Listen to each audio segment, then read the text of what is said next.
आप देख रहे हैं न्यूज नाउ 24/7। ताज़ा खबरों के लिए हमारे साथ बने रहें। दिल्ली के स्कूलों में मिली बम की धमकियों पर बीजेपी सांसद सुधांशु त्रिवेदी का कहना है, हम सभी जानते हैं कि आपके ऐसे एनजीओ के साथ गहरे संबंध हैं जिन्होंने अफजल गुरु की फांसी का विरोध किया है। फरवरी 2015 में टुकड़े टुकड़े अफजल गुरु की बरसी पर नारे लगे और आपने महीनों तक फाइल बंद रखी। इन एनजीओ के लोग कौन हैं और क्या इनका संबंध आम आदमी पार्टी से है? दिल्ली की सीएम आतिशी के माता पिता दोनों ने किया समर्थन क्षमादान याचिका। अफजल गुरु का इन दोनों के बीच सीधा संबंध प्रतीत होता है, क्या आप इसमें शामिल है? मैं अरविंद केजरीवाल से आगे आने के लिए कहता हूं और आपको स्पष्ट करना चाहिए कि इन लोगों के साथ उनका क्या संबंध है। यदि किशोर हैं ऐसा कर रहे हैं तो फिर ये एनजीओ देश के बच्चों के दिमाग में किस तरह का जहर भर रहे हैं? हम आपसे स्पष्ट जवाब चाहते हैं। अगर वे स्पष्ट जवाब नहीं देते हैं तो गहरा संदेह हो जाता है। सबको ध्यान होगा, चंद महीनों पहले की बात है और चुनाव के दौरान भी और चुनाव के बाद भी दिल्ली के तमाम स्कूलों में बम धमाके की कई कॉल्स आई थी, ईमेल्स आए थे।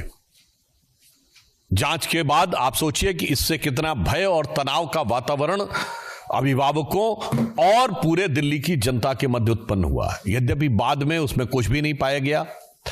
फिर जब इस विषय की गहनता से जांच की गई और यह ट्रैक करने का प्रयास किया गया कि ये ईमेल्स कहां से आ रहे हैं, तो बहुत ही आश्चर्यजनक तथ्य प्रकाश में आया कि मूलतः यह ईमेल एक ऐसे व्यक्ति के द्वारा आ रहे थे जो अल्पवयस्क है। These all emails were originating from a person who is juvenile। और आप समझिए उसने कई 100 स्कूलों को इस प्रकार की फर्जी कॉल्स किए।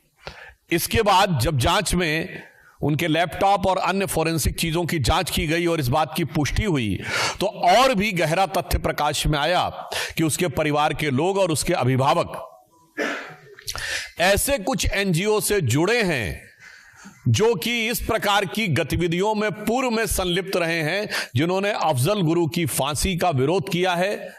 और ऐसी तमाम गतिविधियां जो कानून व्यवस्था की दृष्टि से राष्ट्र की सुरक्षा के लिए घातक मानी जाती हैं, उन गतिविधियों के समर्थन की बात आई है।